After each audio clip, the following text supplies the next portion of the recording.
இந்த நேரத்தில் பாரதியாரின் புதுமை பெண் என்பது கவிதையோட 4 வரிகள் சொல்லி நான் முடிக்கின்றேன். பெண்ணவள் தலை நிமிர்ந்து நடப்பவள், அறிவொளி வானில் பரப்பவள், பழைய சங்கிலி பிணைப்பு அறுத்தவள், தன் பாதை தானே செதுக்குவாள் என்பதை பாடியதற்கிணங்க பெண்களை சுயதொழில்களில் தான் தலைமை கொடுக்கின்றார்கள் என்பது பெருமையுடன் உங்களுக்கு சொல்லி,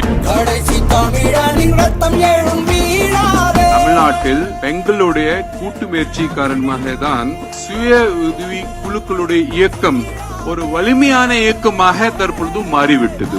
உங்களை தமிழ்நாடு அரசிலிருந்து இன்னும் ஸ்ட்ரெங்க் கொடுப்பதற்காக பல்வேறு முயற்சிகள் நடைபெற்றுக் கொண்டிருக்கின்றன, எடுக்கப்பட்டு வருகின்றன. அதில் உங்க அனைவருக்கும் தெரியும் சுழல் நிதி, அதாவது 3 மாசம் குழு அமைத்த பிறகு உங்களுக்கு 15,000 ரூபாய் சுழல் நிதியாக அரசு சார்பாக கொடுக்கப்பட்டு வருகின்றது.